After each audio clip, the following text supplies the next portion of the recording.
ಇದೇ 22ರಿಂದ ಅಕ್ಟೋಬರ್ 2ರವರೆಗೆ 11 ದಿನಗಳ ಕಾಲ ನಡೆಯುವ ವಿಶ್ವವಿಖ್ಯಾತ ನಾಡಹಬ್ಬ ಮೈಸೂರು ದಸರಾ ಮಹೋತ್ಸವದ ಉದ್ಘಾಟಕರಾಗಿ ಬೂಕರ್ ಪ್ರಶಸ್ತಿ ಪುರಸ್ಕೃತೆ ಲೇಖಕಿ ಬಾನು ಮುಷ್ತಾಕ್ ಆಯ್ಕೆಯಾಗಿದ್ದು 2 ವರ್ಷದ ಬಳಿಕ ಮಹಿಳೆಯೊಬ್ಬರು ಈ ಹಬ್ಬಕ್ಕೆ ಚಾಲನೆ ನೀಡಲಿದ್ದಾರೆ. ಬಾನು ಮುಷ್ತಾಕ್ ಅವರನ್ನು ಆಯ್ಕೆ ಮಾಡಿದ ಮೇಲೆ ದಸರಾ ಉದ್ಘಾಟನೆಗೆ ಮುಸ್ಲಿಂ ಮಹಿಳೆ ಏಕೆ ಎಂಬ ಚರ್ಚೆ ಸಾಮಾಜಿಕ ಜಾಲತಾಣಗಳಲ್ಲಿ, ಟಿವಿಗಳಲ್ಲಿ ದಿನವೂ ಚರ್ಚೆ ನಡೆಯುತ್ತಿದೆ. ಒಂದು ಕಡೆ ಮುಷ್ತಾಕ್ ಅವರ ಆಯ್ಕೆಯನ್ನು ವಿರೋಧಿಸಿ ಪ್ರತಿಭಟನೆ ನಡೆಸುತ್ತಿದ್ದರೆ, ಇನ್ನೊಂದು ಕಡೆ ಮುಷ್ತಾಕ್ ಅವರ ಆಯ್ಕೆಯನ್ನು ಬೆಂಬಲಿಸಿ ಜನರು ಬೀದಿಗಿಳಿಯುತ್ತಿದ್ದಾರೆ. ಬಾನು ಮುಷ್ತಾಕ್ ಅವರು ದಸರಾ ಉದ್ಘಾಟನೆ ಮಾಡಬಾರದು, ಅವರು ಚಾಮುಂಡಿ ಬೆಟ್ಟ ಹೇಗೆ ಹತ್ತುತ್ತಾರೆ ನಾವು ನೋಡುತ್ತೇವೆ ಎಂದು ಕೇಂದ್ರ ಸಚಿವೆ ಶೋಭಾ ಕರಂದ್ಲಾಜೆ ಹೇಳಿದರೆ, ಹಣೆಗೆ ಕುಂಕುಮ ತಲೆಗೆ ಹೂವು ಮುಡಿದು ಬಾನು ಮುಷ್ತಾಕ್ ದಸರಾ ಉದ್ಘಾಟಿಸಲಿ ಎಂದು ಶಾಸಕ ಮುನಿರತ್ನ ಸವಾಲು ಹಾಕಿದ್ದಾರೆ. ಇಂತಹ ಅನೇಕ ಹೇಳಿಕೆಗಳಿಗೆ ಕನ್ನಡಿಗರೇ ಆಕ್ಷೇಪ ಎತ್ತುವ ಮೂಲಕ ಸರಿಯಾದ ಉತ್ತರ ನೀಡುತ್ತಿದ್ದಾರೆ. ಯದೆಯ ಹಣತೆ ಕಥಾ ಸಂಕಲನಕ್ಕೆ ಬಹು ನಿರೀಕ್ಷಿತ ಅಂತಾರಾಷ್ಟ್ರೀಯ ಬೂಕರ್ ಪ್ರಶಸ್ತಿ ಸಲ್ಲುವುದರೊಂದಿಗೆ ಕನ್ನಡ ನಾಡು ನುಡಿಯ ಹಿರಿಮೆಯನ್ನು ಬಾನು ಮುಷ್ತಾಕ್ ಎತ್ತಿ ಹಿಡಿದಿದ್ದಾರೆ. ಕನ್ನಡ ಭಾಷೆಯನ್ನು ಎತ್ತರಕ್ಕೆ ಕೊಂಡೊಯ್ದ ಬಾನು ಮುಷ್ತಾಕ್ ಅವರನ್ನು ದಸರಾ ಉದ್ಘಾಟನೆಗೆ ಆಹ್ವಾನಿಸಿರುವುದನ್ನು ದೊಡ್ಡ ವಿವಾದವನ್ನಾಗಿ ಮಾಡಲಾಗುತ್ತಿದೆ. ಎಲ್ಲರನ್ನೂ ಒಳಗೊಂಡರೆ ಮಾತ್ರ ಸಮಾಜ ನಿರ್ಮಾಣವಾಗಲು ಸಾಧ್ಯ ಎಂಬುದನ್ನು ಕೆಲವರು ಮರೆತಂತೆ ಕಾಣುತ್ತಿದೆ. ಬಾನು ಮುಷ್ತಾಕ್ ಅವರು ಕನ್ನಡ ಬಾವುಟದ ಬಗ್ಗೆ ಮತ್ತು ಭುವನೇಶ್ವರಿಯ ಬಗ್ಗೆ ಆಡಿದ ಮಾತುಗಳು ವಿವಾದದ ಸ್ವರೂಪ ಪಡೆದುಕೊಂಡಿದ್ದು, ಅವರು ಯಾವ ಅರ್ಥದಲ್ಲಿ ಹೇಳಿದ್ದಾರೆ ಎಂಬುದನ್ನು ತಿಳಿದುಕೊಳ್ಳದೆ ಮುಷ್ತಾಕ್ ಒಬ್ಬ ಮುಸ್ಲಿಂ ಮಹಿಳೆ, ಹಿಂದೂ ವಿರೋಧಿ ಎಂದು ಬಿಂಬಿಸಲಾಗುತ್ತಿದೆ. ಬಿಜೆಪಿ ಬಾನು ಮುಷ್ತಾಕ್ ಆಡಿದ್ದಾರೆ ಎನ್ನಲಾದ ಭಾಷಣದ ಒಂದು ತುಣುಕನ್ನು ವೈರಲ್ ಮಾಡುತ್ತಿರುವ ಸಂದರ್ಭದಲ್ಲಿ ಬಾನು ಮುಷ್ತಾಕ್ ಇಡೀ ಭಾಷಣದ ವಿಡಿಯೋವನ್ನು ಪೋಸ್ಟ್ ಮಾಡಿದ್ದಾರೆ. ಆ ಪೋಸ್ಟ್ನಲ್ಲಿ ಕನ್ನಡವನ್ನು ಭಾಷೆಯಾಗಿ ಬೆಳೆಯಲು, ಕನ್ನಡವನ್ನು ಭಾಷೆಯಾಗಿ ಬಾನು ಮುಷ್ತಾಕ್ ಮಾತನಾಡಲು, ಅವರ ಮನೆಯವರು ಮಾತನಾಡಲು ನೀವು ಅವಕಾಶವನ್ನೇ ಕೊಡಲಿಲ್ಲ. ಕನ್ನಡವನ್ನು ಕನ್ನಡದ ಭುವನೇಶ್ವರಿಯಾಗಿ ಮಾಡಿಬಿಟ್ಟಿದ್ದೀರಿ. ಕೆಂಪು ಮತ್ತು ಹಳದಿ ಅರಿಶಿನ ಕುಂಕುಮದ ಬಾವುಟವನ್ನು ಹಾಕಿ ಅರಿಶಿನ ಕುಂಕುಮದಲ್ಲಿ ಭುವನೇಶ್ವರಿಯನ್ನು ಲೇಪಿತೆಯನ್ನಾಗಿ ಮಾಡಿ ಆಕೆಯನ್ನು ಮಂದಾಸನದ ಮೇಲೆ ಕೂರಿಸಿದ್ದೀರಿ. ನಾನು ಎಲ್ಲಿ ನಿಲ್ಲಬೇಕು, ನಾನು ಏನನ್ನು ನೋಡಬೇಕು, ನಾನು ಹೇಗೆ ಅಲ್ಲಿ ಬೆರೆಯಬೇಕು, ನನ್ನನ್ನು ಹೊರಗಟ್ಟುವಿಕೆ ಇವತ್ತಿಂದ ಅಲ್ಲ ಯಾವತ್ತಿನಿಂದಲೂ ಆರಂಭವಾಗಿದೆ, ಇವತ್ತು ಪೂರ್ಣಗೊಂಡಿತು ಅಷ್ಟೇ. ಯತ್ರ ನಾರ್ಯಸ್ತು ಪೂಜಂತಿ ರಮಂತೆ ತತ್ರ ದೇವತಾಃ. ಮಹಿಳೆಯನ್ನು ಮಂದಾಸನದ ಮೇಲೆ ಕೂರಿಸಿದ ತಕ್ಷಣ ದೇವತೆಗಳು ಸಂತುಷ್ಟರಾಗುತ್ತಾರೆ. ಇಲ್ಲಿ ಕೂಡ ಕನ್ನಡಮ್ಮನನ್ನು ಮಂದಾಸನದ ಮೇಲೆ ಕೂರಿಸಿ ಮಹಿಳೆಯರನ್ನು ಹೇಗೆ ತುಳಿಯುತ್ತಿದ್ದೀರೋ, ದೌರ್ಜನ್ಯ ಮಾಡುತ್ತಾ ಇದ್ದೀರೋ, ಹಿಂಸೆ ಮಾಡುತ್ತಿದ್ದೀರೋ, ಈ ತರ ಕನ್ನಡ ಭಾಷೆಯ ಮೇಲೂ ನೀವುಗಳು ದೌರ್ಜನ್ಯ ಮಾಡುತ್ತಿದ್ದೀರಿ. ಕನ್ನಡವನ್ನು ಭುವನೇಶ್ವರಿಯನ್ನಾಗಿ ಮಾಡಿ, ಕನ್ನಡದ ರಥವನ್ನು ಎಳೆದು ಜಾತ್ರೆಯನ್ನು ಮಾಡಿ, ಕನ್ನಡದ ಪರೀಕ್ಷೆಯನ್ನು ಮಾಡಿ ಏನ್ ಮಾಡಿದ್ರಿ? ನನ್ನನ್ನು ಹೊರಗಟ್ಟಲಿಕ್ಕೆ ನಿಮಗೆ ಇಷ್ಟೆಲ್ಲ ಹುನ್ನಾರ ಬೇಕಿತ್ತಾ ಎಂದು ಲೇಖಕಿ ಬಾನು ಮುಷ್ತಾಕ್ ಪ್ರಶ್ನಿಸಿದ್ದಾರೆ. ವಿಶ್ವವಿಖ್ಯಾತ ಮೈಸೂರು ದಸರಾ ಉದ್ಘಾಟನೆಗೆ ಲೇಖಕಿ ಬಾನು ಮುಷ್ತಾಕ್ ಅವರನ್ನು ಮುಖ್ಯ ಅತಿಥಿಯಾಗಿ ಆಹ್ವಾನಿಸಿರುವ ರಾಜ್ಯ ಸರ್ಕಾರದ ಕ್ರಮ ಪ್ರಶ್ನಿಸಿ ಮಾಜಿ ಸಂಸದ ಪ್ರತಾಪ್ ಸಿಂಹ ಮತ್ತಿತರರು ಸಲ್ಲಿಸಿದ್ದ ಸಾರ್ವಜನಿಕ ಹಿತಾಸಕ್ತಿ ಅರ್ಜಿಗಳನ್ನು ಕರ್ನಾಟಕ ಹೈಕೋರ್ಟ್ ಕಳೆದ ಸೋಮವಾರ ವಜಾಗೊಳಿಸಿದೆ. ಪ್ರಸಕ್ತ ವರ್ಷದ ದಸರಾ ಮಹೋತ್ಸವದ ಉದ್ಘಾಟನೆಗೆ ಬಾನು ಮುಷ್ತಾಕ್ ಅವರಿಗೆ ನೀಡಿರುವ ಆಹ್ವಾನ ಹಿಂಪಡೆಯಲು ರಾಜ್ಯ ಸರ್ಕಾರಕ್ಕೆ ನಿರ್ದೇಶಿಸಬೇಕು ಎಂದು ಕೋರಿ ಮಾಜಿ ಸಂಸದ ಪ್ರತಾಪ್ ಸಿಂಹ, ಬೆಂಗಳೂರಿನ ಉದ್ಯಮಿ ಟಿ ಗಿರೀಶ್ ಕುಮಾರ್ ಹಾಗೂ ಅಭಿನವ ಭಾರತ ಪಾರ್ಟಿಯ ರಾಷ್ಟ್ರೀಯ ಉಪಾಧ್ಯಕ್ಷೆ ಆರ್ ಸೌಮ್ಯ ಸಲ್ಲಿಸಿದ್ದ 3 ಪ್ರತ್ಯೇಕ ಅರ್ಜಿಗಳನ್ನು ಮುಖ್ಯ ನ್ಯಾಯಮೂರ್ತಿ ವಿಭು ಬಕ್ರು ಮತ್ತು ನ್ಯಾಯಮೂರ್ತಿ ಸಿಎಂ ಜೋಶಿ ಅವರ ನೇತೃತ್ವದ ವಿಭಾಗೀಯ ಪೀಠ ವಿಚಾರಣೆ ನಡೆಸಿತು. ರಾಜ್ಯ ಸರ್ಕಾರ ಆಯೋಜಿಸುವ ಕಾರ್ಯಕ್ರಮದಲ್ಲಿ ಭಿನ್ನ ಧರ್ಮದ ವ್ಯಕ್ತಿ ಭಾಗಿಯಾಗುವುದು ಅರ್ಜಿದಾರರ ಯಾವುದೇ ಕಾನೂನು ಅಥವಾ ಸಾಂವಿಧಾನಿಕ ಹಕ್ಕನ್ನು ಹೇಗೆ ಉಲ್ಲಂಘಿಸುತ್ತದೆ ಅಥವಾ ಭಾರತದ ಸಂವಿಧಾನದಲ್ಲಿ ಪ್ರತಿಪಾದಿಸಲಾದ ಮೌಲ್ಯಗಳಿಗೆ ಹೇಗೆ ವಿರುದ್ಧ ಎಂದು ಸಾಬೀತುಪಡಿಸುವಲ್ಲಿ ಅರ್ಜಿದಾರರು ವಿಫಲವಾಗಿರುವುದರಿಂದ ಅರ್ಜಿಗಳನ್ನು ವಜಾಗೊಳಿಸಲಾಗಿದೆ ಎಂದು ನ್ಯಾಯಾಲಯ ತಿಳಿಸಿದೆ. ಪ್ರತಾಪ್ ಸಿಂಹ ಪರ ವಕೀಲ ಎಸ್ ಸುದರ್ಶನ್, ಬಾನು ಮುಷ್ತಾಕ್ ಹಿಂದೂ ಸಂಪ್ರದಾಯ ವಿರೋಧಿ ಮತ್ತು ಕನ್ನಡ ವಿರೋಧಿ ಹೇಳಿಕೆ ನೀಡಿದ್ದಾರೆ. ದಸರಾ ಉದ್ಘಾಟನೆಗೆ ಆಯ್ಕೆಯಾದವರು ಚಾಮುಂಡೇಶ್ವರಿ ದೇವಾಲಯಕ್ಕೆ ಭೇಟಿ ನೀಡುವುದು ಶಿಷ್ಟಾಚಾರ, ಇದನ್ನು ಪಾಲಿಸಲಾಗಿಲ್ಲ. ಬಾನು ಮುಷ್ತಾಕ್ ಅವರಿಗೆ ಅರಿಶಿನ ಕುಂಕುಮದ ಮೇಲೆ ನಂಬಿಕೆಯಿಲ್ಲ. ದಸರಾ ಹಿಂದೂ ಹಬ್ಬವಾಗಿದ್ದು ಜಾತ್ಯತೀತ ಹಬ್ಬವಲ್ಲ ಎಂದರು. ಇದಕ್ಕೆ ಪೀಠ, ಬಾನು ಮುಷ್ತಾಕ್ ಆಯ್ಕೆ ಪ್ರಶ್ನಿಸಲು ನಿಮಗೆ ಸಾಂವಿಧಾನಿಕ ಮತ್ತು ಕಾನೂನಾತ್ಮಕ ಹಕ್ಕು ಏನಿದೆ ಎಂದು ಪ್ರಶ್ನಿಸಿ ಶಿಷ್ಟಾಚಾರ ಪಾಲಿಸುವುದು ಅವರಿಗೆ ಸೇರಿದ ವಿಚಾರ ಎಂದು ಹೇಳಿತು. ರಾಜ್ಯ ಸರ್ಕಾರವನ್ನು ಪ್ರತಿನಿಧಿಸಿದ್ದ advocate general K Shashikiran Shetty Banu Mushtaq ಅವರು ಬೂಕರ್ ಪ್ರಶಸ್ತಿ ಪುರಸ್ಕೃತರಾಗಿದ್ದು ಅವರನ್ನು ದಸರಾ ಉದ್ಘಾಟನೆಗೆ ಆಹ್ವಾನಿಸಲಾಗಿದೆ. ಲೇಖಕರಾದ ನಿಸಾರ್ ಅಹಮದ್ ಅವರನ್ನು ದಸರಾ ಉದ್ಘಾಟನೆಗೆ ಆಹ್ವಾನಿಸಿದ್ದಾಗ ಪ್ರತಾಪ್ ಸಿಂಹ ಈ ವಿಚಾರ ಎತ್ತಿಲ್ಲ. ಇದು ರಾಜ್ಯದ ಹಬ್ಬವಾಗಿದ್ದು ಸರ್ಕಾರದ ನಿರ್ಧಾರವು ಸಂವಿಧಾನದ 15ನೇ ವಿಧಿಗೆ ಪೂರಕವಾಗಿದೆ.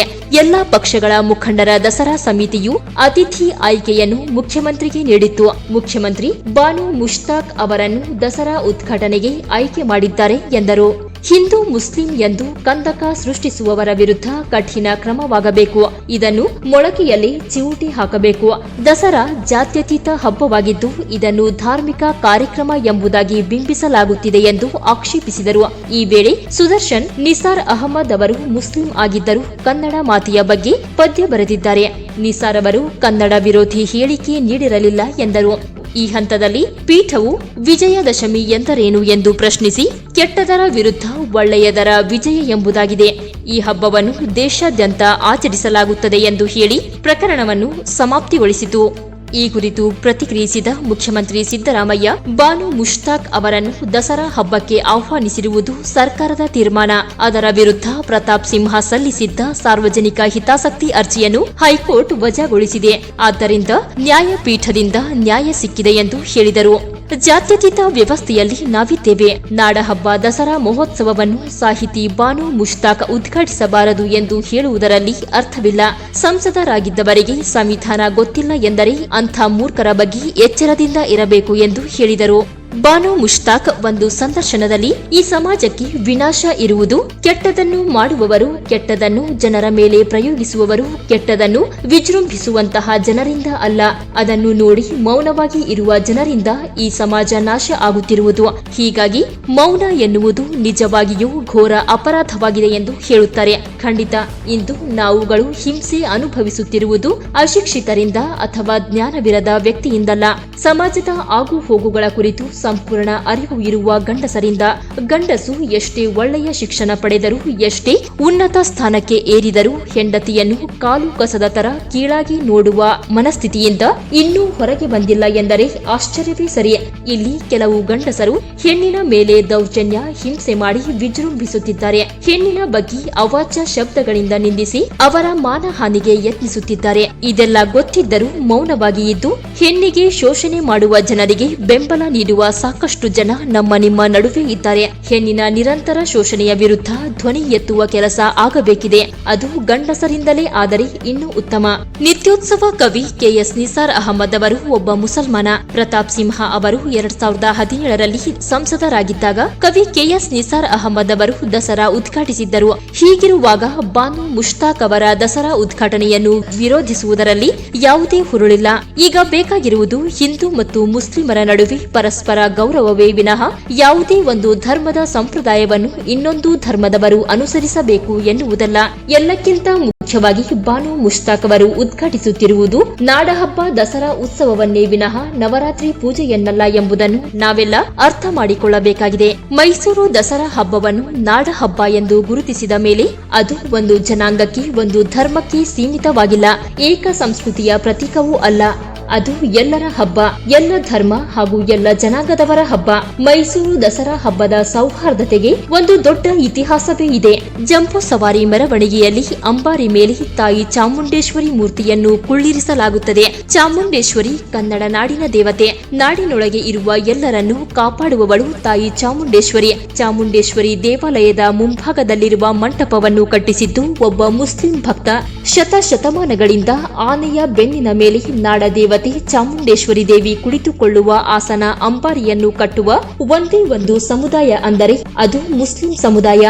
ಆನೆಯ ಬೆನ್ನಿನ ಮೇಲೆ ಹಾಸುವ ರೇಷ್ಮೆ ಬಟ್ಟೆಯ ಮೇಲೆ ಜರಿ ಕೆಲಸ ಮಾಡುವವನು ಒಬ್ಬ ಮುಸಲ್ಮಾನ.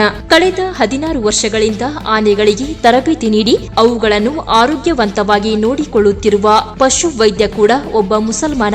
ಅಲ್ಲಿ ಆನೆಗಳನ್ನು ನೋಡಿಕೊಳ್ಳುತ್ತಿರುವ ಕೆಲವು ಮಾವುತರು ಕೂಡ ಮುಸಲ್ಮಾನರಾಗಿದ್ದಾರೆ. ಜೊತೆಗೆ ಅಂತಾರಾಷ್ಟ್ರೀಯ ಮಟ್ಟದಲ್ಲಿ ದಸರಾ ಮಹೋತ್ಸವದ ಕುರಿತು 1442ರಲ್ಲಿ ಮೊಟ್ಟ ಮೊದಲ ಬಾರಿಗೆ ಬರೆದು ಪ್ರಕಟಿಸಿದ್ದು ಪರ್ಷಿಯನ್ ಪ್ರವಾಸಿಗ ಅಬ್ದುಲ್ ರಜಾಕ್ ಎಂಬ ಒಬ್ಬ ಮುಸಲ್ಮಾನ. ಇದು ಇತಿಹಾಸದಲ್ಲಿ ದಾಖಲಾಗಿದೆ. ನಾಲ್ವಡಿ ಕೃಷ್ಣರಾಜ್ ಒಡೆಯರ್ ಅವರು ಸರ್ ಮಿರ್ಜಾ ಇಸ್ಮಾಯಿಲ್ ಅವರನ್ನು ಕರೆದು ದಸರಾ ಉದ್ಘಾಟಿಸಿದ್ದಾರೆ. ಆನೆಗಳು ಪ್ರತಿ ವರ್ಷ ಇಮಾಮ್ ಅಲಿ ದರ್ಗಾಗೆ ಬಂದು ಆಶೀರ್ವಾದ ಪಡೆದುಕೊಂಡು ಹೋಗುತ್ತವೆ. ಈ ಹಿಂದೆ ಕವಿ ನಿಸಾರ್ ಅಹಮದ್ ಅವರು ದಸರಾ ಹಬ್ಬವನ್ನು ಉದ್ಘಾಟಿಸಿದ್ದರು. ತನ್ವೀರ್ ಸೇಠ್ ಅವರು ಮೈಸೂರು ಜಿಲ್ಲಾ ಉಸ್ತುವಾರಿ ಸಚಿವರಾಗಿದ್ದಾಗ ಚಾಮುಂಡೇಶ್ವರಿಯ ಗರ್ಭಗುಡಿಗೆ ತೆರಳಿ ಪೂಜೆ ಸಲ್ಲಿಸಿದ್ದರು. ರಾಜ ಮಹಾರಾಜರ ಕಾಲದಿಂದಲೂ ದಸರಾ ಹಬ್ಬದಲ್ಲಿ ಮುಸ್ಲಿಮರು ಭಾಗಿಯಾಗುವ ಸಂಪ್ರದಾಯವಿದೆ. ದಸರಾ ಹಬ್ಬ ಬಂತು ಎಂದರೆ ಪಲ್ಲಕ್ಕಿ ಶೃಂಗಾರದ ಜವಾಬ್ದಾರಿ ಮುಸ್ಲಿಮರದೇ ಆಗಿತ್ತು. ಬನ್ನಿ ಮಂಟಪದಲ್ಲಿ ದಸರಾ ಸಿದ್ಧತೆ ನಡೆಸುವುದು ಕೂಡ ಮುಸ್ಲಿಮರೇ. ಮೈಸೂರಿನಲ್ಲಿರುವ ಬಹುತೇಕ ಮಸೀದಿಗಳನ್ನು ನಿರ್ಮಿಸಿದ್ದು ಮೈಸೂರು ಮಹಾರಾಜರು. ಮುಮ್ಮಡಿ ಕೃಷ್ಣರಾಜ್ ಒಡೆಯರ್ ಅವರು ಮುಸ್ಲಿಂ ಸೈನಿಕರಿಗಾಗಿಯೇ ಪ್ರತ್ಯೇಕ ಮಸೀದಿ ಕಟ್ಟಿಸಿದ್ದರು. ದಸರಾ ಸಂದರ್ಭದಲ್ಲಿ ಮೈಸೂರಿಗೆ ಬರುವ ಮುಸ್ಲಿಮರಿಗೆ ಅನುಕೂಲವಾಗಲಿ, ಊಟಕ್ಕೆ ಮತ್ತು ವಸತಿಗೆ ತೊಂದರೆಯಾಗದಿರಲಿ ಎಂದು ನಾಲ್ವಡಿ ಕೃಷ್ಣರಾಜ್ ಒಡೆಯರ್ ಅವರು ಲಂಗರ್ ಖಾನಾವೊಂದನ್ನು ನಿರ್ಮಿಸಿದ್ದರು. ದಸರಾ ಉದ್ಘಾಟನೆಗೆ ಬಾನು ಮುಷ್ತಾಕ್ ಅವರ ಆಯ್ಕೆಯನ್ನು ವಿರೋಧಿಸುತ್ತಿರುವ ಸಂದರ್ಭದಲ್ಲಿ ಈ ಒಂದು ಘಟನೆಯನ್ನು ನೆನಪಿಸಿಕೊಳ್ಳಲೇಬೇಕು. 1927ರ ಅಕ್ಟೋಬರ್ 27ರಂದು ನಡೆದ ವಿಜಯದಶಮಿ ಜಂಬೂ ಸವಾರಿಯಲ್ಲಿ ನಾಲ್ವಡಿ ಕೃಷ್ಣರಾಜ್ ಒಡೆಯರ್ ಅವರು ಆನೆಯ ಮೇಲಿನ ಅಂಬಾರಿಯಲ್ಲಿ ಸರ್ ಮಿರ್ಜಾ ಇಸ್ಮಾಯಿಲ್ ಅವರನ್ನು ಕುಳ್ಳಿರಿಸಿಕೊಂಡು ರಾಜಮಾರ್ಗದಲ್ಲಿ ಮೆರವಣಿಗೆ ಹೊರಟಿದ್ದರು. ಆಗ ಕೆಲವರು ಪ್ರತಿಭಟನೆ ನಡೆಸಿದರು. ಅಂಬಾರಿಯತ್ತ ಚಪ್ಪಲಿಗಳನ್ನು ತೂರಿದರು. ಅಂಬಾರಿ ಹೊತ್ತ ಆನೆಯನ್ನು ಬೆದರಿಸುವ ಕೃತ್ಯವನ್ನು ಮಾಡಿದರು. ಆದರೆ ಅದಕ್ಕೆ ಆನೆಯೂ ಬೆದರಲಿಲ್ಲ, ಮಹಾರಾಜರು ಬೆದರಲಿಲ್ಲ. ಬಾನು ಮುಷ್ತಾಕ್ ಅವರು ಕನ್ನಡ ಬಾವುಟದ ಬಗ್ಗೆ ಮತ್ತು ಭುವನೇಶ್ವರಿಯ ಬಗ್ಗೆ ಆಡಿದ ಮಾತುಗಳನ್ನು ಈ ಹಿನ್ನೆಲೆಯಲ್ಲಿ ನೋಡಬೇಕು ಹಾಗೂ ಅವರನ್ನು ಒಳಗೊಳ್ಳುವುದರ ಬಗ್ಗೆ ಪ್ರಯತ್ನಿಸಬೇಕು. ಹಿಂದೂ ಮುಸ್ಲಿಂ ಎಂಬ ಭೇದ ಭಾವ ಜನರಲ್ಲಿ ಖಂಡಿತವಾಗಿಯೂ ಇಲ್ಲ. ಆದರೆ ಇದನ್ನು ಹುಟ್ಟುಹಾಕಿ ತಮ್ಮ ಬೇಳೆ ಬೇಯಿಸಿಕೊಳ್ಳಲು ಪ್ರಯತ್ನಿಸುತ್ತಿರುವವರು ನಮ್ಮ ರಾಜಕಾರಣಿಗಳೇ ಹೊರತು ಬೇರಾರೂ ಅಲ್ಲ. ಅನೇಕ ಹಳ್ಳಿಗಳಲ್ಲಿ ಮನೆಯ ಅಕ್ಕಪಕ್ಕ ಇರುವ ಮುಸ್ಲಿಮರು ಹಿಂದೂಗಳೊಂದಿಗೆ ಎಷ್ಟು ಸೌಹಾರ್ದದಿಂದ ಇರುತ್ತಾರೆ ಎಂದರೆ ಅಕ್ಕ ತಂಗಿ, ಅಣ್ಣ ತಮ್ಮಂದಿರ ಹಾಗೆ ಇರುತ್ತಾರೆ. ಮುಸ್ಲಿಮರ ಧಾರ್ಮಿಕ ಭಾವನೆಗಳಿಗೆ ಹಿಂದೂಗಳು ಬೆಲೆ ನೀಡಿದರೆ ಹಿಂದೂಗಳ ಧಾರ್ಮಿಕ ಭಾವನೆಗಳಿಗೆ ಮುಸ್ಲಿಮರು ಬೆಲೆ ನೀಡುತ್ತಾರೆ. ಇನ್ನು ಕೆಲಸ ಮಾಡುವ ಸ್ಥಳಗಳಲ್ಲಿ ಮುಸ್ಲಿಂ ಸಹೋದ್ಯೋಗಿಗಳು ಹಿಂದೂಗಳೊಂದಿಗೆ ಎಷ್ಟು ಆತ್ಮೀಯರಾಗಿರುತ್ತಾರೆ ಎಂದರೆ ಸ್ವಂತ ಅಣ್ಣ ತಮ್ಮ, ಅಕ್ಕ ತಂಗಿಯ ತರ ಇರುತ್ತಾರೆ. ಜೊತೆಗೆ ಮುಸ್ಲಿಂ ಸ್ನೇಹಿತರು ಸಹಾಯ ಮಾಡುವುದರಲ್ಲಿ ಒಂದು ಕೈ ಮೇಲೆ ಎಂದೇ ಹೇಳಬಹುದು. ಎಂತಹುದೇ ಕಷ್ಟದ ಪರಿಸ್ಥಿತಿಯಲ್ಲೂ ಅಣ್ಣನ ಹಾಗೆ ಸದಾ ನಮ್ಮ ಬೆನ್ನ ಹಿಂದೆ ಇರುತ್ತಾರೆ. ಅವರು ಯಾವತ್ತೂ ನೀನು ಹಿಂದೂ, ನಿನಗೆ ನಾನು ಸಹಾಯ ಮಾಡುವುದಿಲ್ಲ ಎಂದು ಹೇಳುವುದಿಲ್ಲ. ಹಿಂದೂಗಳ ಕಷ್ಟ ಸುಖದಲ್ಲಿ ಜೊತೆಯಾಗಿ ಇರುವ ಈ ರೀತಿಯ ಒಳ್ಳೆಯ ಮುಸ್ಲಿಂ ಸ್ನೇಹಿತರು ನಮ್ಮ ಸುತ್ತಮುತ್ತ ಇರಬೇಕಾದರೆ ಮುಸ್ಲಿಂ ಎಂಬ ಕಾರಣಕ್ಕೆ ಬಾನು ಮುಷ್ತಾಕ್ ಅವರಿಗೆ ದಸರಾ ಉದ್ಘಾಟನೆ ಮಾಡಬೇಡಿ ಎಂದು ಹೇಳುವುದಾದರೂ ಹೇಗೆ? ಸಾಮಾನ್ಯರಾದ ನಮಗೆ ಹಿಂದೂ ಮುಸ್ಲಿಂ ಎಂಬ ವ್ಯತ್ಯಾಸದ ಕಲ್ಪನೆಯೇ ಇಲ್ಲದಿರುವಾಗ ರಾಜಕಾರಣಿಗಳಿಗೆ ಎಲ್ಲಿಂದ ಬರುತ್ತದೆ ಎಂಬುದೇ ಪ್ರಶ್ನಾದಾಯಕ. ಬಾನು ಮುಷ್ತಾಕ್ ಅವರ ಮೂಲಕ ಬೂಕರ್ ಪ್ರಶಸ್ತಿ ಮೊದಲ ಬಾರಿಗೆ ಕನ್ನಡಕ್ಕೆ ಸಂದಿದೆ. ಓರ್ವ ಲೇಖಕಿ, ಅದರಲ್ಲೂ ಅಲ್ಪಸಂಖ್ಯಾತ ಸಮುದಾಯಕ್ಕೆ ಸೇರಿದ ಬರಹಗಾರ್ತಿ ಅಂತಾರಾಷ್ಟ್ರೀಯ ಪ್ರಶಸ್ತಿಯನ್ನು ಪಡೆದಿರುವುದು ಅಸಾಧಾರಣ ಸಾಧನೆಯೇ ಸರಿ. ಇಡೀ ಕರ್ನಾಟಕದ ಜನತೆ ದಸರಾ ಉದ್ಘಾಟನೆಗೆ ಬಾನು ಮುಷ್ತಾಕ್ ಅವರನ್ನು ಆಯ್ಕೆ ಮಾಡಿರುವುದನ್ನು ಸಂತೋಷದಿಂದ ಸ್ವಾಗತಿಸಿದ್ದಾರೆ.